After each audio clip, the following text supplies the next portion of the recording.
Hey everyone, welcome back to the channel. Today we're going to talk about a topic that's incredibly important for anyone serious about preparedness, your bug-out bag. You've probably seen hundreds of videos and articles listing the top 10 items you absolutely must have. You've likely spent a good amount of time and money carefully selecting gear, packing it all neatly into a top-of-the-line backpack. You feel ready, right? Well, I'm here to tell you that despite all that effort, your bug-out bag will probably fail you. That might sound harsh, but stick with me. The reality is, most bug-out bags are set up to fail from the very beginning. They're built on myths, misconceptions, and a fundamental misunderstanding of what a real bug-out situation entails. Today, we're going to tear down those myths and rebuild our approach from the ground up, so you can have a bag that actually works when your life depends on it. The number one mistake I see is what I call the kitchen sink syndrome. People try to pack for every conceivable apocalypse. They've got gear for a nuclear winter, a zombie outbreak, a coastal flood, and an asteroid impact, all crammed into one 70-pound monster of a bag. The problem? You can't carry that. Not for long anyway. Your bug-out bag isn't a magical Mary Poppins bag. It's a tool designed for a specific purpose, to get you from point A, which is no longer safe, to point B, which is your predetermined safe location, as quickly and efficiently as possible. This is usually a 72-hour journey, maybe a little more. It's not about long-term survival in the wilderness. It's about mobility. If you can't lift your bag easily, or if you get exhausted after hiking just 1 mile with it, it has already failed. Imagine trying to navigate difficult terrain, move quickly, and stay low profile while carrying the equivalent of a small person on your back. It's not practical. You'll be slow, you'll be loud, and you'll be a target. The first thing you need to do is weigh your bag. If it's over 20–25% of your body weight, it's too heavy. For most people, that means a target weight of around 35 to 45 pounds max. That forces you to be ruthless with your choices. This brings us to the second major failure point, a lack of a clear plan. Your bag's contents should be dictated by your specific bug-out plan, not a generic checklist you found online. Where are you going? How are you getting there? What's the terrain like? What's the climate? The gear you need to bug out from a downtown apartment in Phoenix is vastly different from what you'd need leaving a rural home in Maine during winter. A generic checklist doesn't account for your personal situation.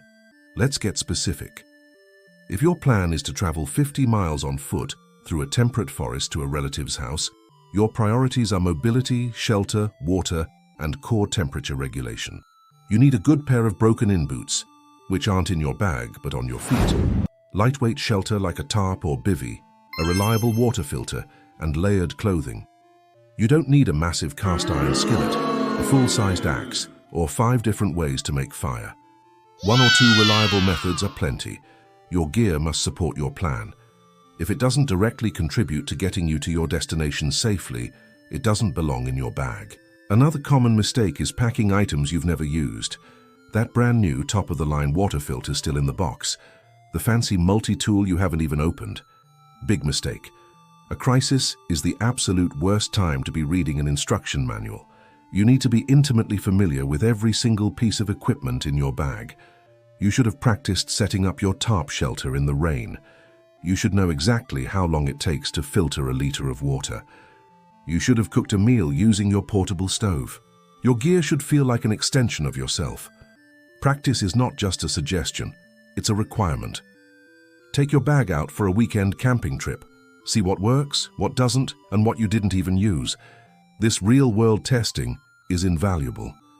You'll quickly discover that the heavy-duty knife that looked so cool online is actually overkill, and you'd be better off with a smaller, more practical blade. Let's talk about balance. I don't just mean physical balance, although that's crucial. A top-heavy or lopsided bag will throw you off balance and fatigue you faster. Pack the heaviest items like water and dense food close to your spine and in the middle of your back. But I'm also talking about a balance of capabilities. Most people over-index on hard gear, knives, tools, fire starters, and completely neglect soft skills and supplies. What about first aid? A bug-out scenario is a high-stress, high-risk environment. The chance of injury is significant. Your first aid kit shouldn't be an afterthought. It needs to be well stocked for trauma, with things like tourniquets, pressure dressings, and chest seals, and you need to know how to use them. Take a Stop the Bleed class. It's one of the most useful things you can do. And what about navigation? Your phone's GPS will likely be useless. Do you have a physical map of your route and a compass? More importantly, do you know how to use them together? Printing out your route from Google Maps is a start, but you also need topographic maps to understand the terrain. Practice navigating with them in a local park. This is a perishable skill. Another huge point of failure is food and water. Many people pack the wrong kind of food. Canned goods are way too heavy. Instead, focus on calorie-dense, lightweight options like emergency food bars, dehydrated meals, and high-energy snacks like nuts and dried fruit. Remember, this is about fuel for a 72-hour journey, not gourmet dining. For water, many people pack way too much of it. Water is heavy, about 2 pounds per litre. Instead of carrying gallons, carry a robust and reliable filtration system like a soya squeeze or a life straw, and maybe a backup purification method like tablets. Carry enough water to get you to your first known water source, then filter as you go. This saves a massive amount of weight. Finally, the biggest reason your bug-out bag will fail is because the bag itself is your only plan. The bag is not the plan. The bag is a tool that supports the plan. Your plan should have contingencies. What if your primary route is blocked? You need an alternate. What if your primary destination is compromised? You need a secondary, even a tertiary location. What if your group gets separated? You need a rally point. These are things you must figure out now, not during a crisis. Discuss this with your family or group. Everyone needs to know the plan. So let's recap and build a better bag. First, define your mission. A 72-hour bag to get from point A to point B. Second, create a detailed plan based on your specific location, climate, and destination. Third, build your gear list based on that plan, focusing on the core essentials: shelter, water, fire, food, first aid, and navigation. Fourth, be ruthless about weight. Every ounce counts. Choose lightweight, multi-use items whenever possible. Fifth, practice with your gear. Become proficient and comfortable with every item. And finally, remember that the bag is just one part of a much larger preparedness strategy. Stop thinking of your bug-out bag as a survival kit for the end of the world. Start thinking of it as a get-home bag, a get-to-safety bag, a mobility kit. This mental shift is the key.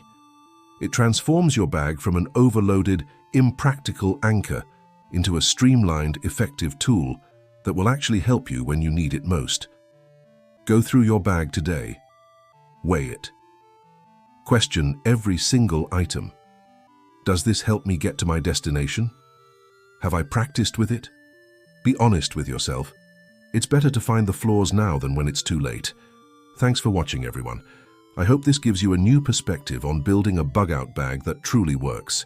If you found this helpful, hit that like button and be sure to subscribe for more no-nonsense preparedness content. Stay safe and stay ready.